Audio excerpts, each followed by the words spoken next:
Well, good evening, ladies and gentlemen. Welcome back to the E Squared MMA show. Unfortunately, my co host can't join me tonight due to prior engagements, so I will be doing the show alone. It's the first pay per view of 2023, UFC 283, back in Rio de Janeiro, Brazil. Cards completely stacked with Brazilians. We have two titles on the line tonight, the light heavyweight strap as well as the flyweight, a fourth fight for the flyweight title. Now, I just want to say this card is actually beautiful to start off the year 2023, and I'm excited that this year I'm going to make an effort to actually do every show and keep my record for the entire year and see how amazing I can do by providing locks from long, faraway islands. So with that, actually first, let me just tell you the early prelims start at 4:30 on ESPN Plus. The prelims will be on ESPN Plus, ESPN, as well as ABC starting at 7 p.m. And then the main card pay-per-view at 9 p.m. tomorrow. So let's just start off with the first fight to kick off the main card, the first pay-per-view of 2023. This will be a light heavyweight bout between number 9 ranked Paul Craig and number 12 ranked Johnny Walker. Paul Craig comes in at plus 165. Johnny Walker closes almost at a 2-1 at minus 195. So when I look at this fight, you have a lanky Johnny Walker who's predominantly a stand-up guy versus Paul Craig, who has probably the nastiest triangle off his back in the entire UFC. So with that, Paul Craig, he's 16-5-1. He's coming off a loss to Volkan Ozdemir, unanimous decision last July. Before that, triangle win against Nikita Krylov. And then before that, he beat Jamahal Hill, who's fighting for this strap in the main event in that freak accident, injury, whatever you want to call it, when he was on bottom and he was going for an arm bar and Jamahal Hill's arm completely snapped. It was brutal. And then, if you just scroll down his record, it's just triangle choke after triangle choke. Then we move on to Johnny Walker, who's 19-7. He came into the UFC absolutely on a tear, winning 4 fights in a row, then losing 2, then winning 1, then losing 2. And then in his last fight, he beat Hulk with a rear naked choke, which I find very interesting. And the other thing I want to point out is Johnny Walker, during those losses, he talked about changing camps and not being in the right mindset in his personal life. And it kind of got him in the dumps after just 2 losses, didn't really know where he was going. So he switched camps, got it together with this last win against Hulk. And that was back in September of last year, a rear naked choke at the end of the first round. So when I look at this fight, you have Johnny Walker, who's predominantly a tall, lanky striker for this light heavyweight. He's about 6'6", and the max weight you can weigh in is 205. Then you have Paul Craig, about 6'3", 6'4", burly, muscular, jiu-jitsu specialist. He's pretty built for this weight class. So how I see this fight going down is Johnny Walker is very hard to understand. His striking's very unorthodox. He likes to stay on the outside with that 6'6" frame, throw weird punches, weird kicks, kind of do some weird facial expressions. If you watch their face-off, it was very intense. They were literally nose to nose. And they both want to win because they're both kind of in that in-between ground. Johnny Walker about 2 or 3 years ago was climbing the rankings before he suffered those 2 losses, and he's currently ranked 12th, so he's fighting back. Paul Craig as well, he's ranked 9, and he was climbing the ladder. So this is a really big fight for both of them to take the next step and get close to that 7 or 8 ranking, especially with the light heavyweight division, which is, has been in shambles ever since John Jones left the division. There's been just crazy things one after another. If you remember, Yuri Prochazka was the champ injured his shoulder. And with his samurai mentality, he vacated the belt, and they fought in December. Magomed Ankalaev versus Jan Blachowicz for a draw, a very controversial draw at that. And it just goes to show some of the UFC politics involved. Dana immediately reschedules the light heavyweight belt for the next month, but he doesn't include either of the fighters that just had a draw. And in my opinion, I thought Magomed did win the fight, even though he kind of was coasting. I still thought he won. And it just goes to show Dana's really fed up with this division. He really wanted a champ, so he immediately reschedules, but, he shafted the two guys that just fought an excellent fight and gives it to a number 2 Glover, who should have been in the first one, and then Jamahal Hill, who's number 7. With that being said,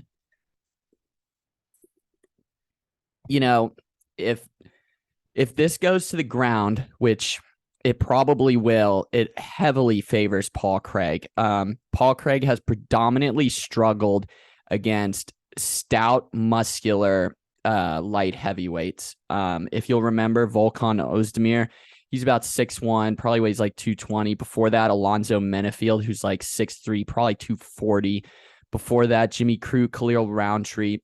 So he really struggles with the muscular power strikers. Johnny Walker, he is a power striker. However, he's lanky and long for this division. And to be honest, no, I stand corrected. He honestly flourishes with long and lanky fighters because he gets them to come into his guard off the ground, and there's just so long of limbs that he's able to snag that triangle immediately. With that being said, the way I see Paul Craig potentially losing is if he decides that this needs to stay on the feet. It's going to heavily favor Johnny Walker. Not to say Johnny Walker doesn't have a good ground game. He won. Actually, no, that he went to Hollytown Havoc 2, which is a grappling match where he won. Sorry. Oh, wait, that's Paul Craig. I'm an idiot. Yeah, he won off a rear naked choke against Hulk. Now, granted, Hulk is known as just a brawler, like his nickname assumes. So that's not much to say on the ground. But with this fight, I really like Paul Craig at plus money, plus 165. I think it should be a lot closer. I'm kind of confused on where they're getting this. I think it's just because he's coming off a loss. But, Paul Craig is one of the most dangerous men in the light heavyweight division with the skills that he possesses on the ground. I believe that this is a perfect chance to throw some money on a dog and get some good fucking money. So I would take Paul Craig, the money line. If you're trying to be, fancy, you could sprinkle a submission. I bet those odds are going to be a little lower than his money line due to the fact that he's known as a submission specialist. But yeah, I love Paul Craig at plus 165 here. Next, we move on to a women's flyweight bout between number 4 Lauren Murphy, closing at a plus 390, and the number 6 ranked Jessica Andrade, closing at a minus 490. We'll just start with the favorite, who's almost a 5-1 favorite. Jessica Andrade, if you've never watched her fight, holy shit. Now, if you want, the women's flyweight is the lowest weight. Actually, strawweight, 115. Women's flyweight's at 125 pounds. Not too big of women, but holy shit, Jessica Andrade has power in those hands. Absolute chaos. She has a 23-9 record. She's 31. She won off a standing arm triangle against Amanda Lemos, who is 11-1. Gave her first, took the 0 from her. Fight before that, knocked out Cynthia Calvillo at the end of the first round. And then the one before that, she lost to Valentina Shevchenko in 2021 on the Usman versus Masvidal second card, and that was off elbows from the crucifix. If we do know, Valentina Shevchenko is second in the GOAT ranking for women's MMA behind Amanda. She's fought Amanda and lost, but before that, she knocked out Caitlin Chuchagin. Before that, she lost a split decision to Rose. Very close fight. And before that, she lost in a knockout to Weili Zhang 40 seconds into the fight. So you can't really take anything from that.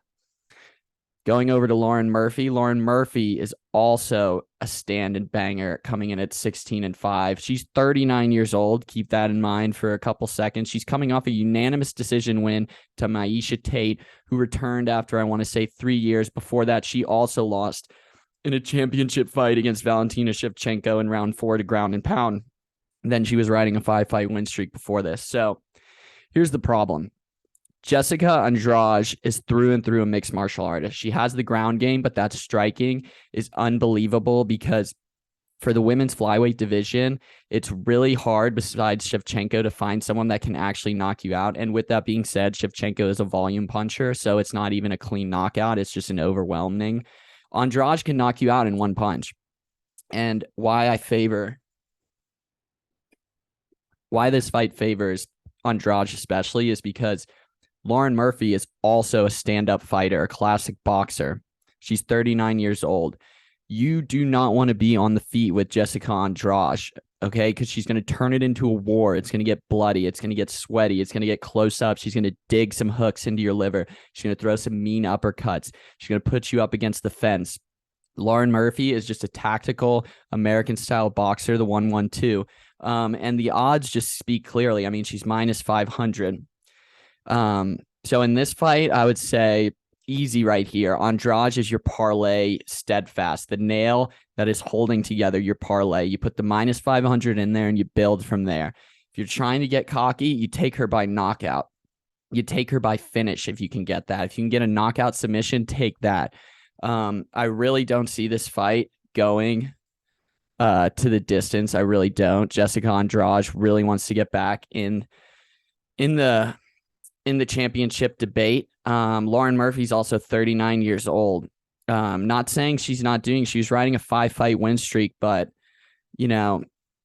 before that she had some questionable wins against some questionable opponents. I think the odds makers got this one right. We're moving on. If you're taking Lauren Murphy at plus 390, not a good move. Look at the under maybe. I don't know what it's going to be, but Andrade all the way. All right, let's get into the last 3 fights. Some absolute star-studded last fight. We have 3 Brazilians fighting in the last 3 fights in their city. Keep that in mind. We move on to the welterweight. We have Gilbert Burns at number 5 versus Neil Magny, number 12. Gilbert Burns closes at minus 460. Neil Magny closes at plus 370. Now, this fight's very interesting because Gilbert Burns is pissed off that he has to fight Neil Magny. The reason he's pissed off is, if you remember, close to a fight of the year last year was Gilbert Burns versus Khamzat Chimaev. Gilbert Burns was the only one that took the Khamzat Chimaev fight when Gilbert was ranked 2 in the world and Khamzat was ranked, I believe, 15. For those of you that don't know, you don't put your rankings on the line like that unless you're super confident or just a fighter at heart, because every loss you suffer, it takes you 2 to 3 wins to get back to where you were before. So it really put Gilbert Burns off track for another title shot. Neil Magny coming in at number 12. And he was griping, Gilbert was, at the press conference because he wanted to fight Belal, who's at 4, and Gilbert's at 5. He wanted to jump that. Belal declined the fight. It is what it is. So he took the Neil Magny fight. Now, not knocking Neil at all. Let me tell you that, because Neil Magny is a fighter. He's 27-9. He's 35 years old. He's coming off a win against Daniel Rodriguez by a Darce choke at the end of round 3. Before that, he suffered a loss to Shavkat Romanov. And for those of you that don't know him, watch out for this guy, because he's 10th in the welterweight division. Khamzat's 3. He is Khamzat without the loud mouth. He doesn't speak English, so he can't really, promote himself as well as Khamzat. But a Shavkat versus Khamzat fight, I'm telling you, is crazy. So he took the Shavkat fight. He's undefeated. Shavkat's 15-0. He took the Shavkat fight. No one wants to fight Shavkat. With that being said, though, Neil Magny, he was training with Khamzat earlier this month.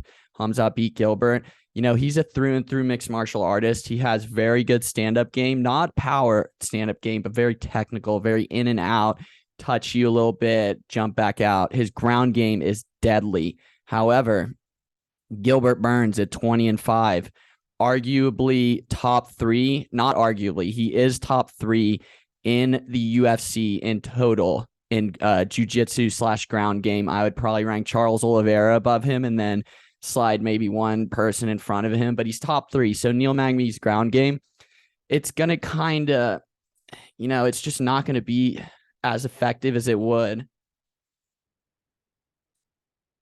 against other opponents. And let's not forget, Gilbert Burns' stand-up game is incredible. His overhand right is knockout power. And again, here's another one. They give Gilbert Burns minus 460. The only way I could see Neil Magny winning this fight is if he just somehow magically catches Gilbert, or, which we haven't seen, and it was only because it was his first title chance, is if he does what he did against Usman, where he gassed himself out in the round one and just ran out of just steam and cardio. But that's highly doubtful because Neil Magny is a cardio machine. The man can go forever. I don't think this is going to be a close fight at all. I really think Gilbert Burns is going to just overwhelm him. However, I do like the over in this fight. Gilbert Burns minus 460. That's just so much to lay. But I will give you, I think Neil Magny hangs in there for a full 3 rounds. I think Gilbert gets a unanimous decision, but I think the over is the play here. All right, let's get on to the title fights. We have the flyweight title strap. Deiveson Figueiredo versus Brandon Moreno. Both champs, time to unify. Deiveson, slight dog at plus 105. Moreno, slight favorite at minus 125.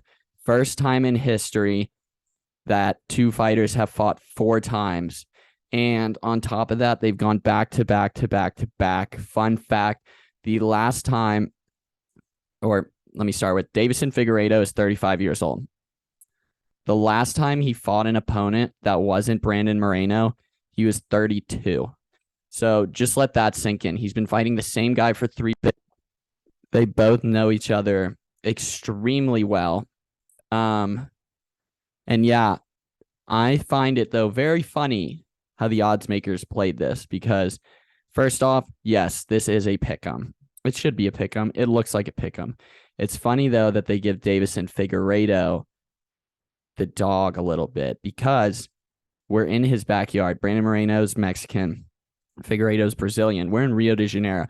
And if you don't know, Rio de Janeiro is one of the craziest MMA stadiums in the world. Brazilian fans love this sport. They know what's going on. They know how to cheer. They're going to be completely behind their boy. Deiveson Figueiredo, 21-2. Brandon Moreno comes in at 26-2. Actually, yeah, Deiveson Figueiredo. If you remember, Brandon Moreno's last fight for the interim belt was against Kai Kara France, who trains with Izzy, Australian guy. He won off a liver kick in round 3. If you remember, it was a dirty liver kick, caught him right under the elbow and finished him ground and pound. With that being said, I don't feel like I need to get into this. They both know each other very well. It's very pick'emish. Brandon Moreno has the dog mentality in him. He's a no quitter. He doesn't give up, and he's fighting Deiveson Figueiredo, whose nickname is the God of War. With that being said, especially with how Deiveson Figueiredo is talking, because he wants to win this belt, and then he wants to move up and fight, I believe, Cejudo, or did he say Cejudo, or did he say, oh, he wants to fight Aljo, my bad. He wants to fight Aljo and become a double champ. I like Deiveson Figueiredo at plus 105. I really potentially could see this being a fight of the night just because these fighters know each other so well. And at this stage in their career, at how just apex of the apex they are, there's really nothing either of them can improve that would just shock the other one or shock the audience. They're going to go in there, they're going to get comfortable, and they're going to fucking bang it out.